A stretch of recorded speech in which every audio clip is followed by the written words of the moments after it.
ओम श्री परमात्मने नमः। ओम श्री गुरुभ्यो नमः। ओम श्री ऋषिभ्यो नमः। सर्वेभ्यो नमो नमः। देववाणी संस्कृतं ई गुरुकुलम प्रति भवतां सर्वेषां हार्दं स्वागतम। सभी मित्रों का हार्दिक अभिनंदन है। और जो भी महानुभाव अब भी इस द्विवार्षिक संस्कृत प्रशिक्षण के पाठ्यक्रम में सम्मिलित होना चाहते हैं, वे सभी पाठक इस व्हाट्सएप नंबर पर संपर्क करके अब भी सम्मिलित हो करके 2 वर्ष निरंतर संस्कृत भाषा को पढ़कर संस्कृत के प्रकांड विद्वान बन सकते हैं। देववाणी संस्कृतम ई गुरुकुलम के प्लेटफॉर्म पर ये हम उनको संपूर्ण आश्वासन देते हैं, पूर्ण आश्वस्त करते हैं। चलिएगा अब हम कार्यक्रम को आरंभ करते हैं। कल मैंने आपको शब्दकोश पढ़ाया था 8वें अभ्यास का। 8वें अभ्यास का मैंने शब्दकोश आपको पढ़ाया था, ठीक है। आपने शब्दकोश को ठीक याद कर लिया होगा। अब इस शब्दकोश में एक नया शब्द आया था, हरिः। क्या शब्द आया था? हरिः। ये शब्द आया था आपका, ठीक है। इस शब्द के रूप आपको याद नहीं है क्योंकि ये पुल्लिंग शब्द है और ह्रस्व इकारांत है। तो ह्रस्व इकारांत के रूप आपने अभी याद नहीं किए हैं, तो सबसे पहले हम आपको इसके रूप ही याद करा देते हैं, ठीक है। फिर आगे इस पाठ को भी पढ़ाएंगे, होमवर्क भी दिया जाएगा। काफ़ी आज हमको अधिक पढ़ाना है आपको, क्योंकि आगे अवकाश होगा 2-3 दिन का, तो इसलिए आज आपको अधिक पढ़ाना है। तो हम बिना किसी बात को करते हुए, किसी का कोई कमेंट नहीं है, किसी की कोई शंका नहीं है, तो हम आगे कक्षा को चलाते हैं। चलिएगा, हरि शब्द के रूप में आपको लिख करके यहाँ दिखलाता हूँ, फिर उसका जुगाड़ भी बता दूंगा। और हरि शब्द के समान संस्कृत में सहस्रों शब्दों के रूप भी बनाना आप सीख जाएंगे। अब आप सोचते होंगे सब गुरु ही तो सबके रूप बनाना सिखा रहे हैं जी। हाँ, सबके रूप बनाना सिखा देंगे, सबके सिखा देंगे। इसे ही तो हम आपको कह रहे हैं, आपको प्रकांड विद्वान बनाना है, प्रकांड विदुषी बनाना है आपको हमें कि आप अपने आप बनाना सीख जाएं। रटंत विद्या को खत्म, रटंत विद्या का समय चला गया, अब नहीं है, अब नहीं है, अब समझने का समय है। चलिएगा,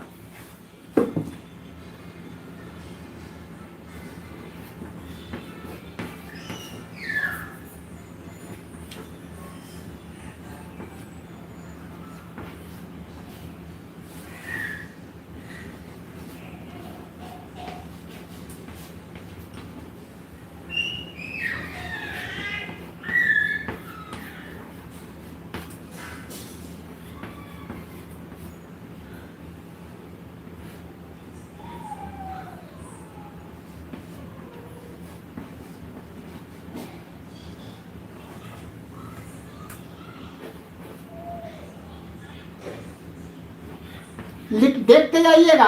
हरिणा हरिभ्याम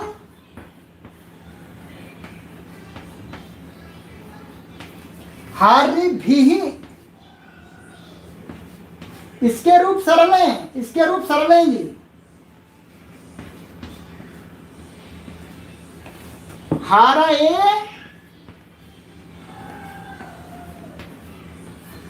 हरिभ्याम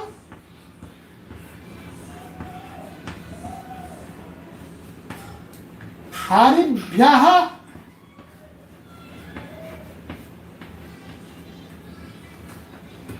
हरेः हरिभ्यां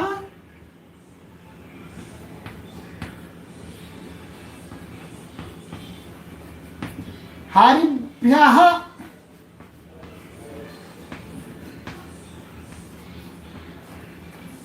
ध्यान से देखते जाइएगा, ध्यान से।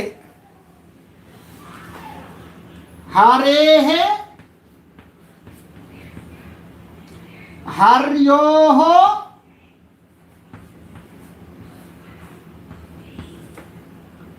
हरिणाम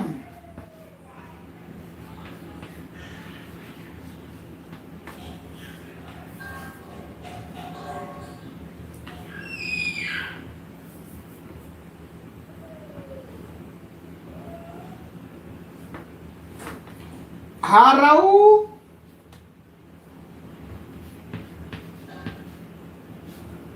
हर्योः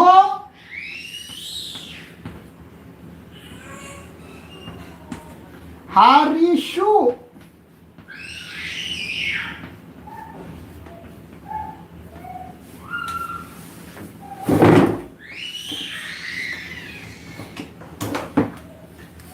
हे हरे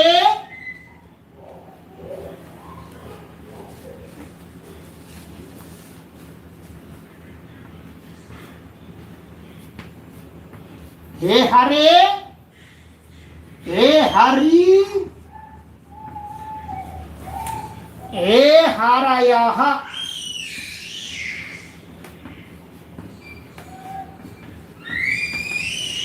ठीक है, ये मैंने रूप लिख दिए हैं, पूरा टेबल आपको दिख रहा है, जल्दी से उत्तर दीजिएगा।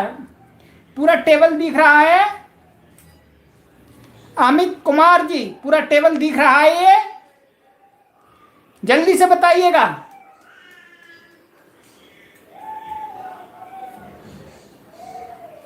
फिर हम रूपों का उच्चारण करते हैं, जल्दी से। ये पूरा टेबल दिख रहा है आपको। शोभनम शोभनम शोभनम शोभनम। आइएगा, उच्चारण करा के एक बार मैं बतला देता हूं।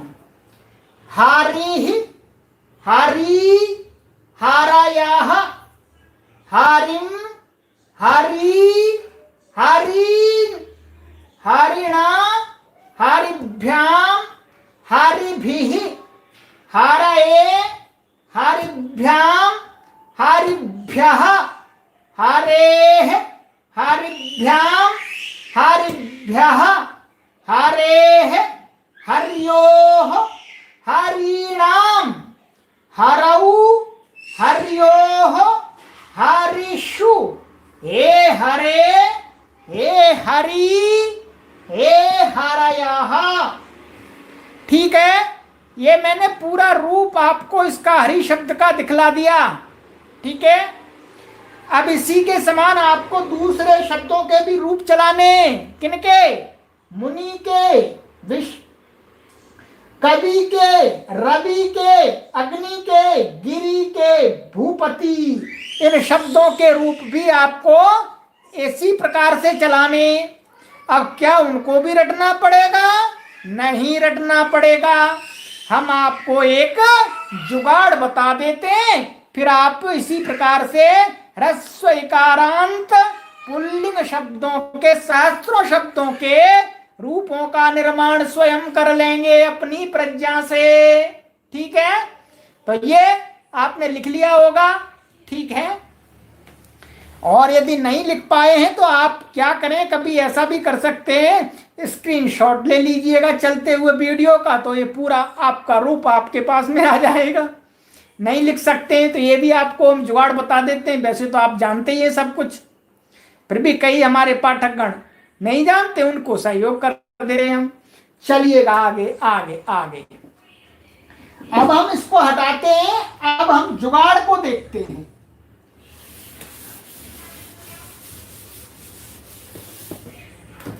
ठीक है, अब इसकी जुगाड़ क्या है, इसका संक्षिप्त रूप वो हम आपको बतलाते हैं। चलिएगा,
ये जुगाड़ मैंने लिख दीजिए, पूरा टेबल दिख रहा है आपको। ठीक है, अब हम आपको ये जुगाड़ बतला देते हैं क्या जुगाड़ है। आप कोई भी ह्रस्व इकारांत पुल्लिंग शब्द लेंगे, जैसे इसी का लीजिएगा मुनि। ठीक है, ये मुनि शब्द है और इसका ई हटा देना है आपको। क्या करना है, ये जोड़ने के लिए ई हटा देना है। इसमें से क्या बचेगा, ई हटा करके मुन, नकारांत बचेगा। ठीक है, मुन। अब मुन में ये जोड़ते जाएंगे जी और जट से रूप बन जाएंगे। आप देखेंगे जादूगर का तमाशा, एकदम जादू की छड़ी घुमाई और रूप बनके तैयार। सभी पाठक तेजी से जुड़े हैं, सभी पाठक।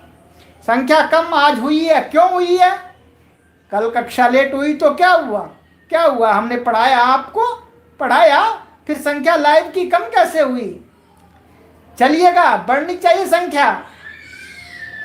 चलिए, तो अब देखिएगा मुन में जोड़ते जाइएगा।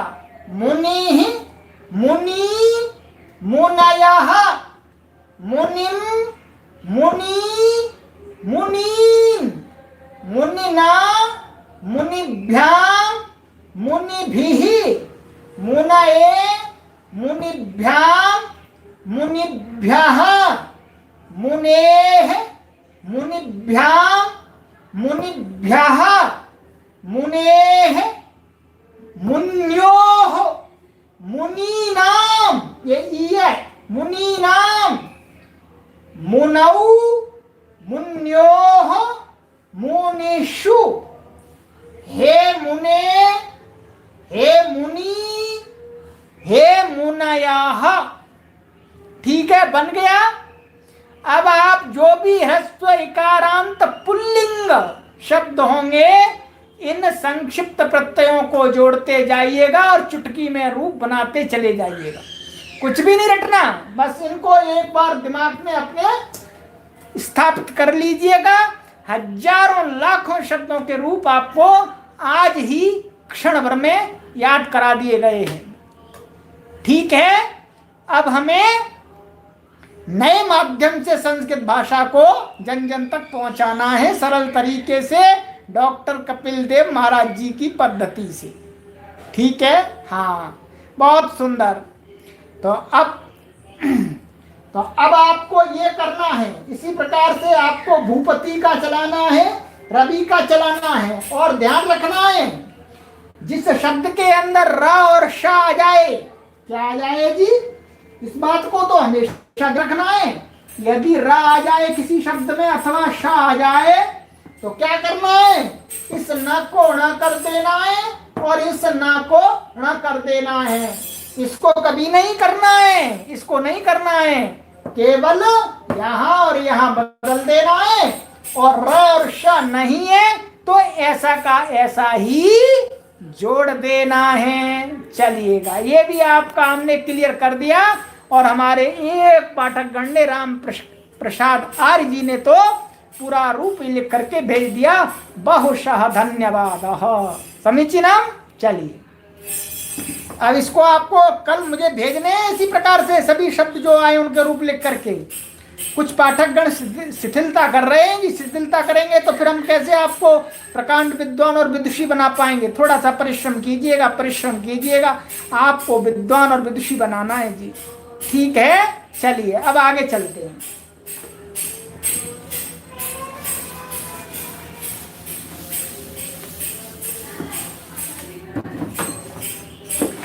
अब इसमें जो आगे आया है, एक धातु आई थी इसके अंदर, हमने रूप बता दिए। कंदुकम के गृहम के समान, दंडः के राम के समान, सैनिकाः के राम के समान चलेंगे। और एक धातु आई थी प्रच्छ, तो प्रच्छ का भवती के समान रूप चलेगा। परंतु क्या करना है आपको ये प्रच्छ धातु है जी, ठीक है। जब इसके रूप चलाएंगे तो आपको क्या करना है, आपको इस र को क्या कर देना है, री कर देना है, ऐसा कर देना है पृच्छ। ये ध्यान रखना है आपको। ये गुरुजी का काम होता है बताना, पुस्तक में नहीं है। तो इससे रूप चलाना है आपको। एक रूप में लिख करके बतला देता हूं, क्या बनेगा? पृच्छति। अब आगे आपको रूप चलाने हैं अपने अनुसार, ठीक है? प्रणि पृच्छति, पृच्छति, ठीक है? इस प्रकार से चलाने हैं। चलिएगा, अब इसके आगे आपको कार्य दिया जा रहा है भू धातु के विधिलिंग। आपने लट पढ़ लिया, आपने लोट पढ़ लिया, आपने लंग पढ़ लिया। अब नंबर आ गया जी विधिलिंग का, अर्थात चाहिए अर्थ में जब क्रिया का प्रयोग करते हैं, चाहिए अर्थ के लिए, तो हम क्या करते हैं जी? विधिलिंग का प्रयोग करते हैं। जाना चाहिए, खाना चाहिए, पीना चाहिए, बैठना चाहिए, देखना चाहिए, सुनना चाहिए, लिखना चाहिए। इस प्रकार से जब हम अपनी क्रिया का प्रयोग करते हैं तो संस्कृत में क्या लगाते हैं? बोलिएगा, विधिलिंग। ये आगे बताएंगे अभी। तो आपको आज हम भू धातु के विधिलिंग के रूपों को भी बतला देते हैं। चलिएगा, बहुत सुंदर। चलिए इसको हटा देते हैं। भू धातु के रूप पुस्तक के अंदर जो लिखे गए हैं उनको देख लेते हैं, ठीक है? चलिएगा, ये आपका बाबे,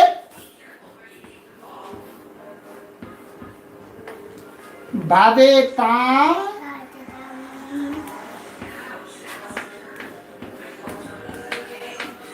बाबे युहु,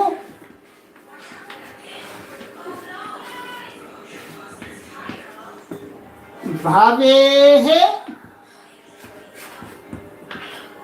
भावे तम, भावेता,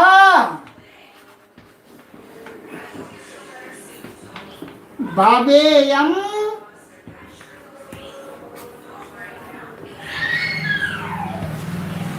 भावेवा,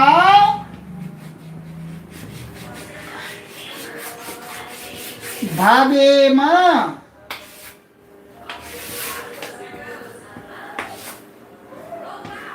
ठीक है, ये आपका रूप मैंने बना दिया विधिलिंग का। ये विधिलिंग का रूप मैंने आपका बना दिया है। क्या बना दिया? अभी मैं आपको उच्चारण करके भी बतलाता हूं। देखिएगा, ये उच्चारण एक बार मेरे साथ कीजिएगा जल्दी से। भावे, भावेताम, भावेयुः, बोलो, भावे, भावेतम, भावेता, भावेयम, भावेम, भावेम। ये विधिलिंग का रूप मैंने चला करके आपको बतला दिया। ये बालक है हमारा, बीच में आ जाता है जी, आप उस तरफ ध्यान मत दीजिएगा, आप हमारी तरफ ध्यान दीजिएगा, ठीक है? हम आपकी तरफ ध्यान देते हैं, उसकी तरफ ध्यान नहीं देते। तो अब आपको ये रूप आपको बतला दिया हमने, ठीक है? अब क्या करना है? अब जितनी भी धातु अभी तक आई हैं अभ्यासों में जितनी भी धातु आई हैं उनके रूप आपको बनाने हैं। तो कैसे बनाने? फिर उनके भी रूप रटने नहीं, ये आप जानते ही हैं, हम रटाते नहीं हैं।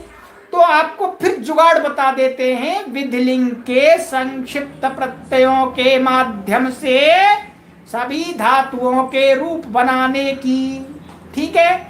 इसका अर्थ क्या है? जैसे मानिएगा भवेत, भवेत का अर्थ है होना चाहिए, और द्विवचन में और सब जगह चाहिए अर्थ होगा और क्रिया का अर्थ भी होगा। और यदि आप इसका पठ का बनाते हैं तो क्या बनेगा? पठेत। तो पठेत का क्या अर्थ होगा? पढ़ना चाहिए, ठीक है? तो वाक्य में जब चाहिए, पढ़ना चाहिए, खाना चाहिए, होना चाहिए, तब आपको इस लकार के रूपों का प्रयोग करना है। कौन सा लकार है ये जी? बोलो जल्दी। विधिलिंग। ठीक है, विधि विधि। तो अब आपको जुगाड़ भी बतला देते हैं जल्दी से।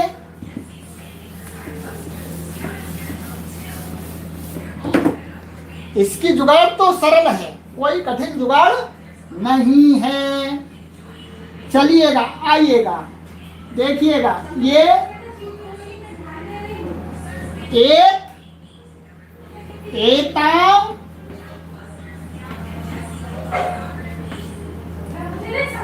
एयुहु,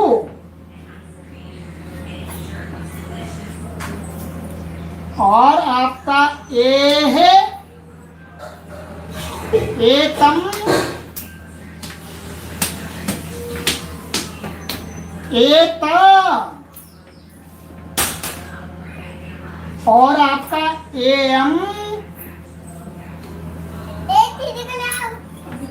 एवा, और एमा। ठीक है, ये जुगाड़ बता दिया आपको जी। अब इस जुगाड़ से आप हजारों धातुओं के रूप बना लीजिएगा विधिलिंग के। आइएगा, पट धातु लेते हैं, ये पठे ले लेते हैं। ठीक है, पठ में ये जुगाड़ लगा करके रूप बनाते हैं विधिलिंग के। जोड़िएगा, पठे, पठेयुहु, पठेह, पठेतम, पठेता। इसको त पूरा बोलना है, ये असहित, ऐसे नहीं बोलना पठेत। पठेत बोल दिया तो ऐसा हो जाएगा, गलत हो जाएगा। मध्यम पुरुष बहुवचन में कैसे बोलना है आपको? पठेत, भवेत, खादेत, गच्छेत, धावेत, चलेत। इस प्रकार से बोलना है, पूरा आकार सहित। ये ध्यान रखना है आपको, मैंने आपको अभी इशारा कर दिया है। पठेयम, पठेव, पठेम। ठीक है, तो ये आप जो भी धातुएं आएंगी सब के साथ में ये संक्षिप्त प्रत्यय लगा करके विधिलिंग के रूपों को बना करके हमें भेजिएगा। गुरुजी की बात को थोड़ा सा ध्यान से सुनिएगा। ठीक है, हम आपसे निवेदन करते हैं, थोड़ा सा ध्यान से सुन लीजिएगा और लिख करके भेज दीजिए। ठीक है, चलिए, धन्यवाद धन्यवाद। अब आ जाइएगा, ये जुगाड़ हमने आपको बता दी और सूचना भी इन्होंने यही बात लिखी है। ये संक्षिप्त रूप पठ आदि धातुओं के बाद विधिलिंग में लगेंगे। ठीक है जी, लगेंगे। जैसे पठेत, पठेताम, पठेयुः, लिख, लिखेत, लिखेताम, लिखेयुः। चलिएगा, बोलिएगा जयतु संस्कृतम। लाइक कीजिए जल्दी से। तो ये हुआ आपका कार्य। ठीक है, आगे और कार्य दिया जा रहा है। अब आपको नियम पढ़ाएंगे। पुस्तक खोल लीजिएगा अपनी। ठीक है, पुस्तक खोलिएगा। नियम 14, एक तृतीया का नियम है। ठीक है, क्या है? तृतीया का नियम। अभी आपको हम कौन कौन से नियम पढ़ा रहे थे? द्वितीया का नियम पढ़ा दिया। अब तृतीया विभक्ति कहाँ कहाँ होती है ये आपको सिखलाएंगे। फिर चतुर्थी विभक्ति, फिर पंचमी विभक्ति, फिर षष्ठी, फिर सप्तमी, ये सारी विभक्तियां सिखलाएंगे। तब आपकी संभाषण में गति होगी। ठीक है, तो नियम देखिएगा। कर्ण कारक में तृतीया होती है और कर्मवाच्य में कर्ता में। ठीक है, तो ये कर्ण कारक क्या होता है आपको बतला दिया था पहले। से, के, द्वारा, से, ने, द्वारा, अर्थात जिस शब्द के पीछे से लग जाए या ने लग जाए या द्वारा लग जाए तो वो शब्द क्या बन जाता है? कर्ण कारक वाला। ठीक है, वैसे आपको व्याकरण की दृष्टि से हम समझाएं तो हम कहेंगे कि आप जो भी क्रिया करते हैं अथवा वाक्य में जो भी क्रिया की जाती है उस क्रिया का जो सबसे अधिक सहयोगी होता है शब्द, उसमें क्या है, उसकी कर्ण संज्ञा होती है, कर्ण संज्ञा होने से उसमें तृतीया होती है। परंतु अभी आप सरल भाषा में यही समझिएगा, ने से द्वारा जिसके पीछे आए तो वो क्या बन जाता है, कर्ण, और कर्ण में क्या बन जाती है विभक्ति आपकी, तृतीया विभक्ति। देखिएगा, और एक दूसरा बताया कर्मवाच्य के कर्ता में, कर्मवाच्य बोलते हैं पैसिव वॉइस, ठीक है। इसको अभी इशारे में समझ लीजिएगा, इसका विस्तार आगे पढ़ेंगे। तो कहते हैं जैसे कंदुकेन क्रीडति, तो इसका क्या, गेंद से खेलता है, यही अर्थ होता है। कंदुकेन क्रीडति, यही वाक्य आपके सामने क्या है, कंदुकेन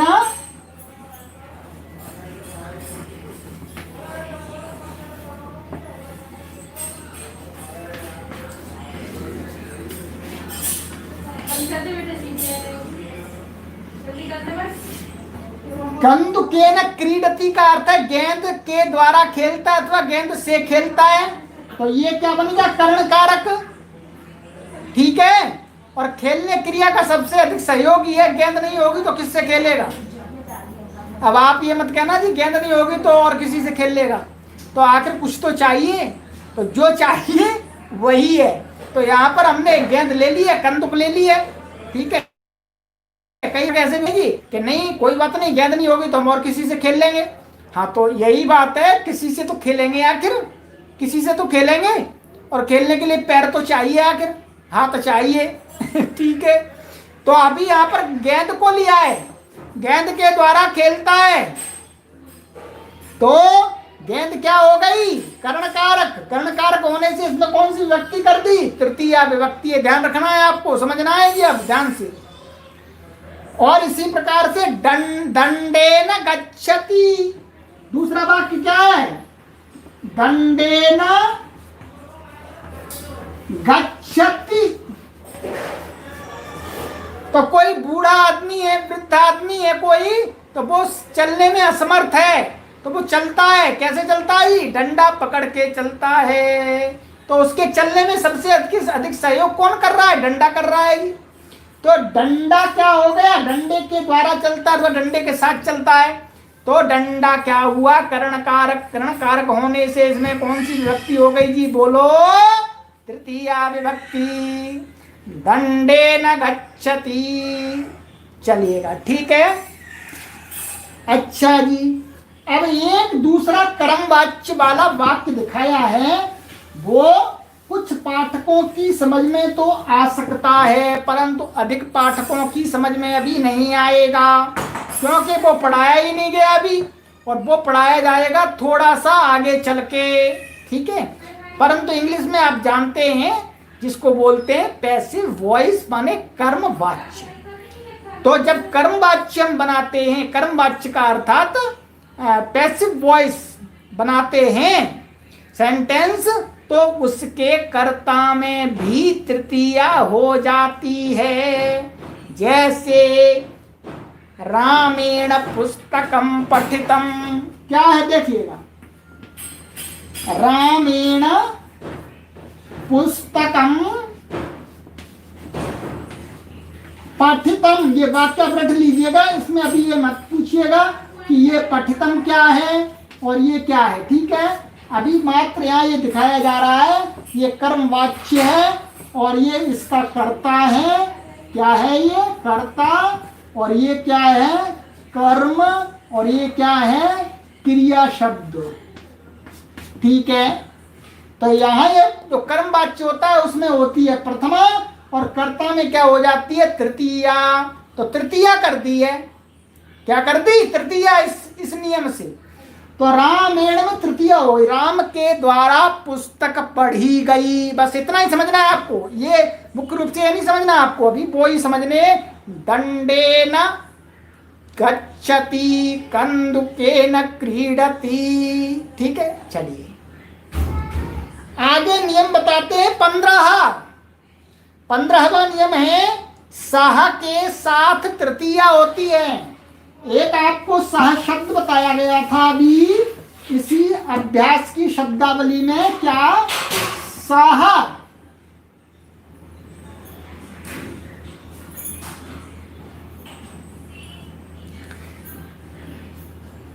सह शब्द बताया गया था। सह का अर्थ होता है साथ, ठीक है। तो ये कहते हैं कि सह शब्द के साथ भी तृतीया होती है। सह शब्द के साथ का अर्थ है इसमें तृतीया नहीं होती। ये तो अव्यय है, तो ऐसा कैसे रहता है? सह का योग जिसके साथ में होता है उस शब्द में तृतीया विभक्ति होती है। जैसे जनकेन सह गृहं गच्छति, देखिएगा,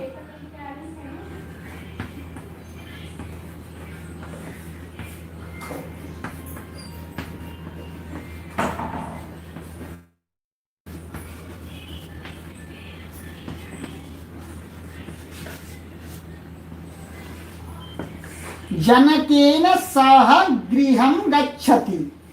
तो सह माने किसके साथ? जनक मन पिता के साथ जाता है, तो इसका इसके साथ किसका योग है? इसका। तो इसमें कौन सी विभक्ति हो गई? तृतीया विभक्ति हो गई, ठीक है। चलिए, तो इसी प्रकार से आपको जहां जहां सह शब्द आएगा वहां पर आपको उसके जो साथ में जिस शब्द का संबंध है उसमें तृतीया विभक्ति करनी है। जैसे पिता के साथ घर जाता है, ठीक है। चलिए, तो अब ये आपको नियम भी बतला दिए गए हैं, इनको आपको ठीक प्रकार से समझ लेना है। रटने की आवश्यकता क्या है? क्या रटेंगे आप? इसमें कुछ भी रटने के लिए नहीं है। चलिए, लाइक कीजिएगा। आप जल्दी से आगे, हमें उदाहरण वाक्यों को पढ़ना है, फिर आपको होमवर्क देना है, ठीक है। आइएगा, इन वाक्यों को ध्यान से पढ़ो। अपनी पुस्तक खोल लीजिएगा जल्दी से जी, ठीक है। हो सकता है लिखने में टाइम लगता है थोड़ा सा। रामः कंदुकेन क्रीडेत, क्या वाक्य है? एक दो वाक्य लिखूंगा, सारे नहीं लिखूंगा। रामः कंदुकेन क्रीडेत। तो राम ये करता है, और कंदुकेन ये कर्ण हो गया, तृतीया हो गई, और क्रीडेत माने खेलना चाहिए। राम को गेंद के द्वारा या गेंद से खेलना चाहिए। तो ये विधिलिंग आ गया आपका, और ये कर्ण आ गया, तृतीया हो गई, और ये राम करता है, कर्ता में प्रथमा हो गई। नियम आपके सभी घट गए जो अभी तक बतलाए थे। इसी प्रकार से आगे वाक्य है आपका, मुनि दंडेन गच्छेत। मुनि दंड के द्वारा, डंडे से चले, अथवा मुनि को डंडे के द्वारा, डंडे के साथ चलना चाहिए। अथवा श्लोकम गाये, कभी श्लोक गाए। गाए अथवा गाना चाहिए एक ही बात है, ऐसा मत सोचना जी गाए और गाना चाहिए ये अलग अलग हो गया। नहीं, ये गाए अथवा गाना चाहिए एक ही अर्थ होता है। जाए अथवा जाना चाहिए एक ही बात है, ठीक है। हरि ही पठे, हरि को पढ़ना चाहिए अथवा हरि पढ़े। रवि ही आकाशे तपेत, जो सूर्य है वो आकाश में तपेत माने तपे, माने गर्म हो, खूब तपे, गर्मी दे। अग्नि ही ज्वलेत, अग्नि जले। भूपति ही दंडेन दुर्जनम ताड़येत, जो भूपति माने राजा डंडे के द्वारा दुर्जन दुष्ट व्यक्ति को ताड़येत माने मारे। सह गिरिम गच्छेत, वह गिरी पर जाए। इसका अर्थ ये होगा, पर अर्थ आएगा, ठीक है। ये पहले हमने बता दिया था, क्या बताया था कि गमनार्थक धातुओं के साथ में कौन सी विभक्ति होती है? द्वितीया विभक्ति। पहले के अभ्यासों में देख लीजिएगा। तो इसका हिंदी में जब अर्थ करेंगे तो इसका अर्थ होगा गिरी पर जाए, अथवा गिरी को जाए, पहाड़ को जाए, पहाड़ पर जाए, एक ही बात है। आगे है जनकेन सह पुत्रः आगच्छेत। जनक के साथ पुत्र आगच्छेत माने आए। शिष्यः प्रश्नं पृच्छेत, शिष्य प्रश्न को पूछे। ठीक है, तो ये सभी उदाहरण वाक्यों के मैंने हिंदी का अर्थ आपको बतला दिया और नियम भी घटा करके बतला दिया। ठीक है, तो ये डॉक्टर कपिल देव जी ने आपको वाक्य बना करके एक अभ्यास के लिए दिया। अब आपका नंबर आ चुका है, होमवर्क, तैयार रहिएगा, तैयार रहिएगा। ठीक है, इसको लिख के भेजना है जी। जब तक आप गृह कार्य नहीं करेंगे तब तक आप भाषा में गति नहीं कर पाएंगे। हम आपको इसलिए स्वयं लिख करके हाथ से आपको चेक कराने के लिए भेजते हैं। हम भी यहाँ पर फॉर्मेलिटी कर सकते हैं, औपचारिकता निभा सकते हैं जी। ठीक है जी, बोल बोल के बता देंगे, पर नहीं, आपका ठीक प्रकार से गृह कार्य चेक हो, इसलिए स्कैन करके भेजा जाता है। आपको बताइएगा, स्कैन करके भेजा जाता है। आप समझिएगा कितना परिश्रम किया जा रहा है आपके लिए, यह आपके लिए किया जा रहा है। तो आपका भी कर्तव्य बनता है, भेजें। बहुत सारे पाठकगण भेज रहे हैं, परंतु सभी को भेजना चाहिए। सभी विद्यार्थी कक्षा में प्रवेश लेते हैं तो सभी को होमवर्क दिया जाता है, तो सभी को करना चाहिए। ऐसा तो नहीं है जी कि कुछ लोग करें होमवर्क को और कुछ लोग नहीं करें, फिर तो ठीक बात नहीं है। चलिएगा, सभी लोग ध्यान से थोड़ा सा करिएगा, थोड़ा सा करिएगा। अभ्यास तभी होगा, इतने पढ़ने मात्र से नहीं होगा जी कुछ भी। तो आपको गृह कार्य दिया जाता है, संस्कृत बनाओ। तो ये आगे आपको वाक्य हैं कुछ, इनकी संस्कृत बनानी है और बना करके हम आपको इसका उत्तर भेज देंगे समूह में, उससे मिलान करके हमको भेजना है। ठीक है, गुरुजी से कॉपी चेक करवानी है।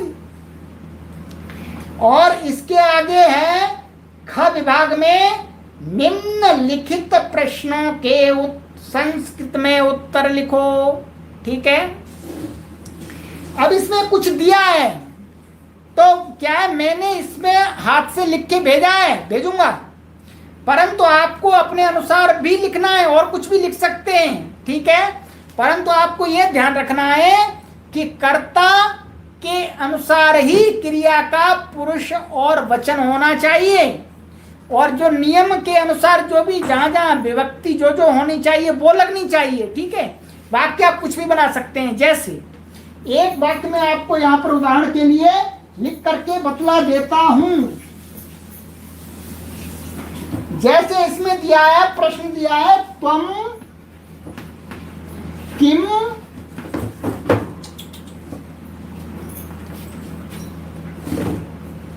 इसमें प्रश्न दिया है, त्वम किम करोषि।